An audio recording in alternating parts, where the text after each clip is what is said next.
itu adalah dua orang yang sama-sama salah jurusan. Tapi asal lo tahu aja nih ya, asal lo tahu nih, gue baru bisa bedain adjektif sama noun itu aja pas gue kuliah. Gue berpikir bahwa kayak gue mencintai, maksudnya gue mencoba buat menjalani apa yang gue ini kan. Ya udah, ntar lu lulusnya misalnya jadi apa, jadi penerjemah gitu. Ya udah lu jadi penerjemah gitu. Meskipun mimpi lo misalnya mau jadi psikolog, lu yakin juga apa konsekuensi dari memilih jurusan tersebut.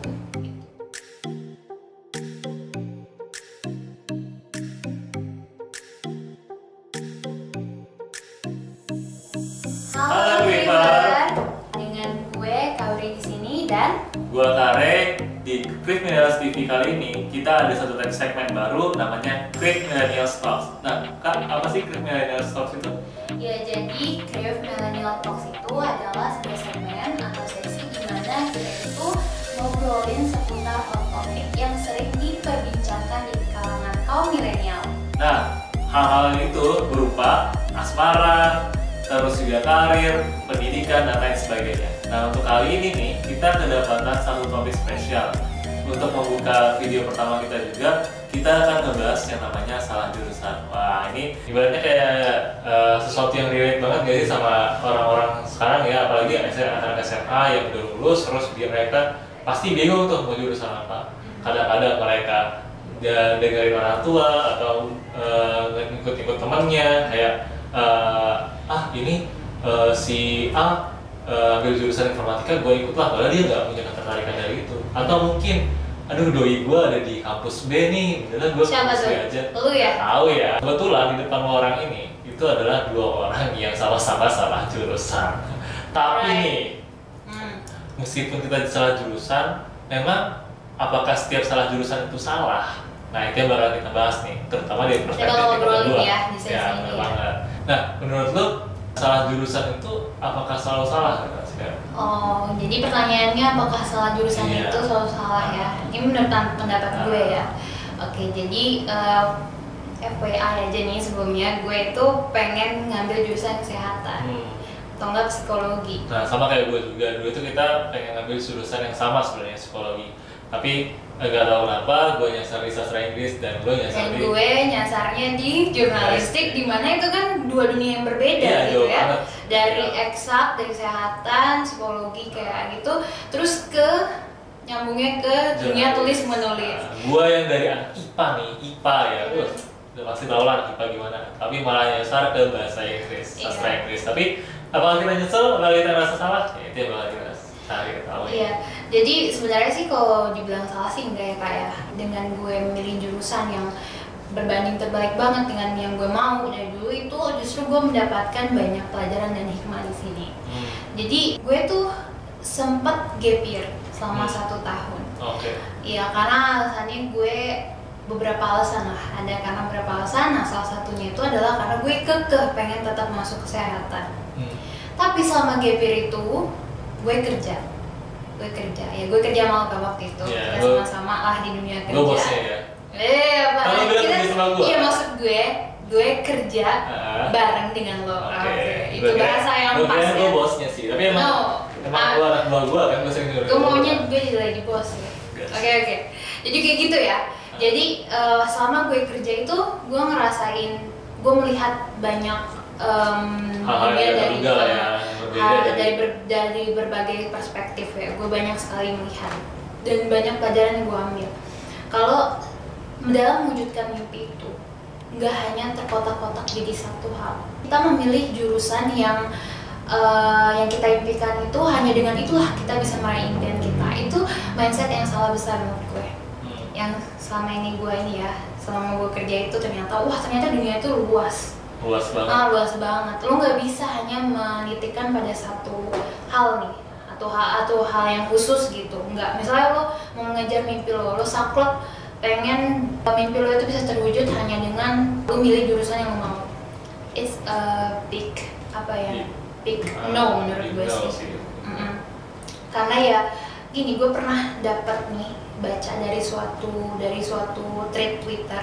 Tapi mohon maaf sebelumnya, gue lupa siapa nama yang nulis tweet ini. Jadi beliau ini menuliskan kalau di tweet itu konsep bisnis. Tapi menurut gue konsep bisnis ini relevan sama konsep salah jurusan. Jadi bisa disangkut pautkan lah ya, Iya, apa itu konsep salah jurusan.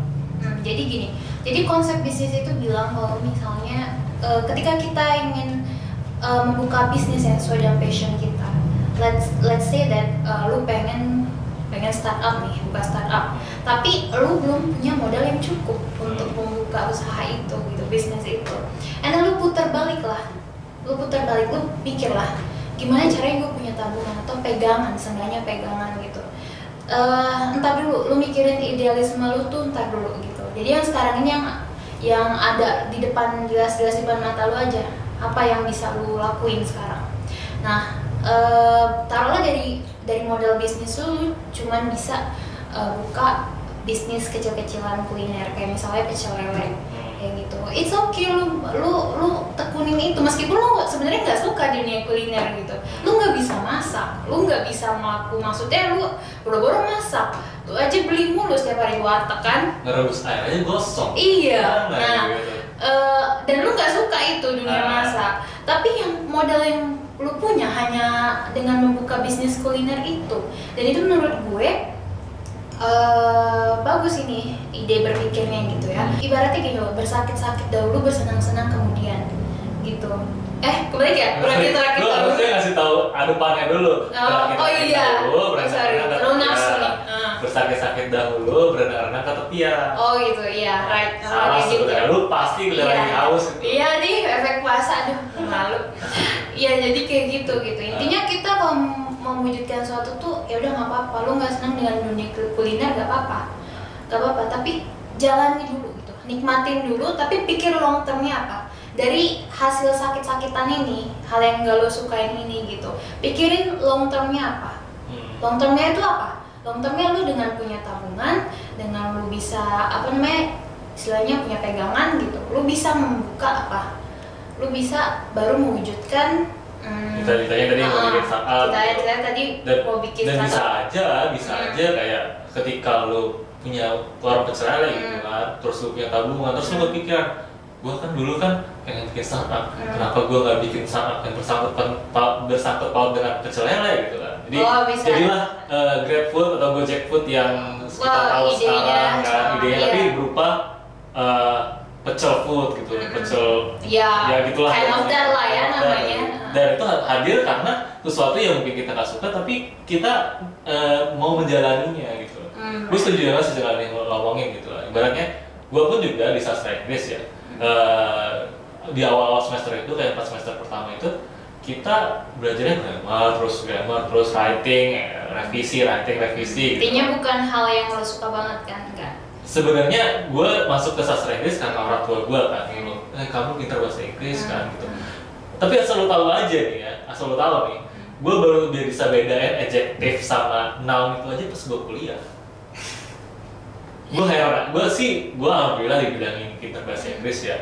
Tapi aib gue itu, gue baru tahu adjective sama noun itu baru pas kuliah. Pas ketemu sama dosen favorit gue kebetulan, dan dia bilang, dan itu penjelasannya nyangkut banget sama gue. Dan akhirnya gue tahu, gue bisa bedain apa itu noun, apa itu verb, dan itu benar-benar dasar gitu. Meskipun begitu, sering berjalan waktu, akhirnya gue berpikir bahwa gue mencintai, maksudnya gue mencoba buat menjalani apa yang gue ini kan. Jadi dan sebenarnya di sasing juga, di sastra Inggris juga ada namanya psikolinguistik atau sosiolinguistik atau psikologi literatur sama sosiologi literatur, yang itu notabene berhubungan dengan psikologi yang gue pengen waktu itu, tapi ibaratnya lebih terlalu spesifik gitu kan. Jadi gue pikir ya udah itu sama aja gitu, yang penting gue dapet ilmunya dan lain sebagainya, dan yang bisa gue terapin sekarang gitu. Iya, tadi relevan dengan apa yang gue bilang konsep bisnis tadi ya Pak. Jadi ibaratnya lu sakit-sakit dulu nih sekarang ya. Mungkin lu sekarang nih, lu konteksnya adalah lu jurusan bahasa sastra Inggris sekarang. Ya lu belajar lah gitu dengan hal-hal yang sebenarnya kurang lo sukai ya kan, belajar grammar segala macem gitu. Tapi dengan hal yang seperti itu gitu, lu berusaha untuk mencintai, menekuni gitu, sama halnya seperti bisnis tadi yang gue bilang, itu lu bisa dari situ lu bisa mengumpulkan, ibaratnya gini, ngumpulin tabungan lu gitu, pegangan dari yang lo dapet sekarang gitu. Dan jurusan lo sastra Inggris, ya udah ntar lu lulusnya misalnya jadi apa, jadi penerjemah gitu, ya udah lu jadi penerjemah gitu, meskipun mimpi lo misalnya mau jadi psikolog, ya kan, lu jadi penerjemah, tapi dari situ lu bisa apa ya, dari hasil dari menerjemahkan itu karya lu bisa nabung, lu bisa punya pegangan. Nah, ketika lu udah punya pegangan, lu bisa mengejar passion lu.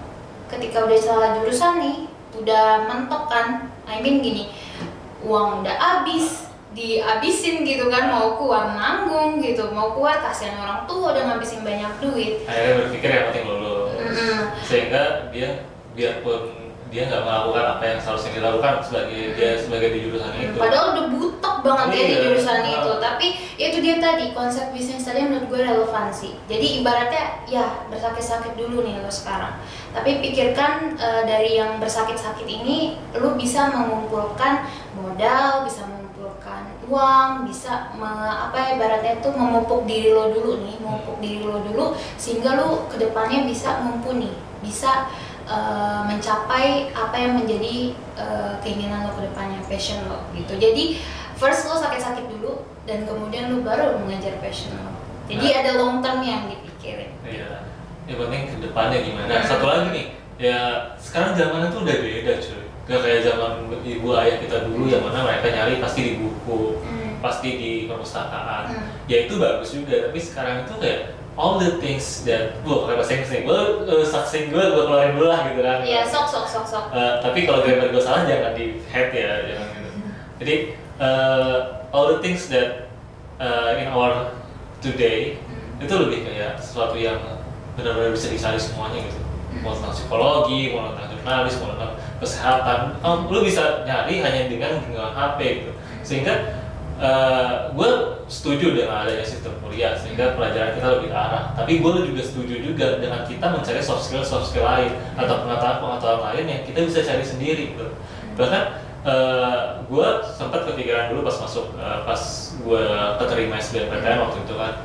Pas keterima itu gue berpikir ya udah nggak apa-apa, alhamdulillah. Gue senang juga masuk saksi kan, nggak apa gue masuk saksi, toh ada perpustakaan ibaratnya gitu. Walaupun gue nggak jarang banget masuk perpustakaan sih, gue ada perpustakaan atau seenggaknya gue juga punya HP yang bisa gue cari apa sih psikologi, neuropsikologis itu seperti apa, atau apa hal-hal yang berhubungan dengan psikologi seperti apa gitu.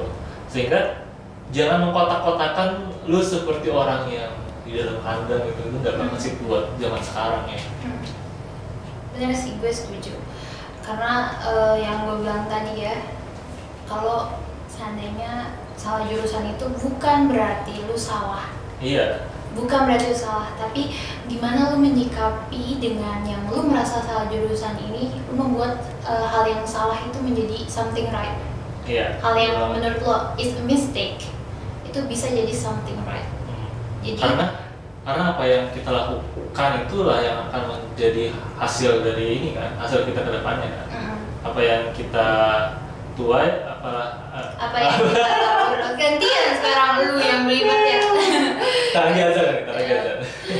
Ya, efek puasa. Jadi intinya salah jurusan itu bukan berarti salah, tapi gimana lu menyikapinya supaya yang tadinya salah itu menjadi something right. Benar banget sih itu. Jadi jadi buat lo orang yang apalagi nih teman-teman kan mau ada yang SBMPTN nih, terima SBMPTN nih, lo ada saran nggak buat teman-teman millennials yang lagi bingung, gue masih mau milih apa ya, Yang pertama adalah tentunya ketika dalam memilih sesuatu, lo harus yakini betul atas pilihan lo. Artinya gini, ketika lo milih sesuatu, lo harus paham betul akan konsekuensi dari pilihan yang lo pilih. Ya gitu, misalnya lo milih jurusan kedokteran, lo lihat dulu, lo yakini dulu apa konsekuensi dari memilih jurusan tersebut. Itu lo harus pertimbangkan. Dan yang kedua, jangan pernah sesali pilihan lo, karena walau bagaimanapun itu adalah pilihan lo gitu, yang sudah lo pertimbangkan sebelumnya. Lo pasti udah mikirkan konsekuensi kan sebelumnya. Karena siapa tahu dari pilihanmu itu sebenarnya ada jalan lain yang yang lebih bagus dari yang sebenarnya kita rencanain gitu. Tapi asalkan apa? Kita serius, kita konsisten dengan hal itu. Gitu. Betul. Yang kedua jangan sesali, dan yang ketiga lu pasrahkan dan serahkan semuanya pada Tuhan yang Maha Esa. Karena walau bagaimanapun manusia hanya bisa berencana gitu. Dan Tuhan yang menentukan. Jadi sebelum lu nyerah nih di tengah jalan gitu, saran dari gue adalah pikirkan. Nyerah di depan jalan. Oh iya, di tengah jalan tabrak ntar ya. Ya sebelum lu nyerah di tengah-tengah gitu kan, nanti udah sayang duitnya gitu, duit yang kebuang gitu kan. Terus orang tua juga kan yang biayain rata-rata kan masih orang tua ya. Nah apalagi kalau yang biayain orang tua gitu, pikirin juga dampaknya untuk orang tua kita. Nah terus tapi ada lagi case-nya, kalau misalnya dia milih jurusannya atas keinginan orang tua nih. Itu gua kan. Atas keinginan orang tua. Ya untuk lo orang yang jurusannya atas pilihan orang tua, jalanin aja. Maksud gua, orang tua melihat lo sebagaimana kayak mungkin lo bisa bahasa Inggris kayak gua karena dilihat bisa bahasa Inggris. Mungkin ada juga teman-teman yang dilihat bahwa oh ini kamu masuk ke multimedia aja, ini lagi zamannya kayak gitu. Oh kamu masuk informatika aja, lagi zamannya kayak gitu. Dibilang orang tua tuh, tapi ya ikutin aja karena mungkin orang tua sudah merasakan pahitnya kehidupan gitu sebelum kita meskipun. Tapi kalau misalnya ngerasa salah gimana tuh? Kalau misalnya ngerasa salah, misalnya nih, gue sih saranin buat teman-teman kalau misalnya emang gak setuju, ngomong aja. Konsultasikan ke orang tua. Konsultasiin aja nggak apa-apa, karena ininya orang tua pasti mereka pengen gitu loh, anaknya sukses, anaknya bahagia menurut jalan mereka sendiri kan. Mungkin juga orang tua masih memberi saran sebagai pilihan gitu loh. Kadang-kadang kita juga bingung kan mau memilih jalan seperti apa kan. Gue juga bingung waktu itu gue mau kuliah jurusan psikologi tapi gini. Mau sastra Kristen gini. Prospek kerja kan juga jadi pikiran kan. Tapi ketika lu misalnya mau ngejalanin ya insya Allah sih semuanya berjalan. Gitu. Kayak gue sekarang ya let it go aja gitu. Intinya sih communication is the key ya. Pahami juga kunci komunikasi ke orang tua bagaimana gitu.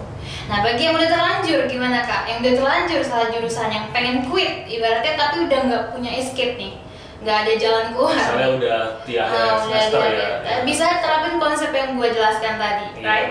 Bersakit-sakit dahulu, bersenang-senang kemudian salah. Padahal pepatahnya awalnya. Iya, ya udahlah ya. Intinya adalah pikirkan, nikmatin apa yang ada sekarang, yang ada pada kita sekarang gitu. Adapun lu ingin mengejar passion, it's okay, kejar passion lo, tapi untuk mengejar passion itu lu harus memupuk diri lu dulu first. Karena biarpun lu ngejar passion lu sendiri ya, belum tentu itu gak akan susah. Pasti susah ketika lo menyentuh semester 5, semester 6 pasti ada juga kepikiran, gue pengen nikah aja lah, ada obstacle-nya ya gitu. Pasti kayak gitu dalam mengejar passion tuh tapi bedanya mungkin kalau kita mengejar passion yang something we like gitu, kita akan bersungguh-sungguh gitu, itu bedanya mungkin. Tapi kalau bagi yang udah terlanjur nyemplung gitu kan, susah keluar, menurut gue sih gak ada salahnya untuk nerapin konsep yang gue sebutkan tadi, yang mirip dengan konsep bisnis gitu. Karena kita nggak tahu ke depan kita gimana gitu. Tahu-tahu kita nanti pas lulus, kita nih jurusan yang kita tidak suka, tahu-tahu pas lulus kita ketemu bos minyak, ya kaya juga kita kan. Itu sih konsepnya tuh bersakit-sakit dahulu, bersenang-senang kemudian. Itu konsep yang paling relevan. Iya, benar sih. Oke, mungkin itu ya yang bisa kita kasih tahu, kita diskusiin di segmen pertama ini. Kalau misalnya kalian suka dengan konten-konten kita, kalian bisa banget subscribe channel ini, lalu like, comment, dan share video ini jika bermanfaat agar teman-teman nih yang lagi SBMPTN juga bisa dapat motivasi yang sama. Kalaupun gue misalnya ikutin jurusan orang tua gue atau gue punya jurusan sendiri tapi tidak direstui, kalian bisa punya pencerahan bahwasanya nggak ada yang salah dari sebuah pilihan. Tapi ada baiknya dari pilihan itu kita mencari sebuah cara untuk agar menjadi lebih baik lagi, lebih baik lagi. Gitu sih. Ya. Oke, gue rasa sekian dulu sesi segmen Millennial Talks hari ini. Sampai jumpa lagi di segmen Millennial Talks lainnya. Dah.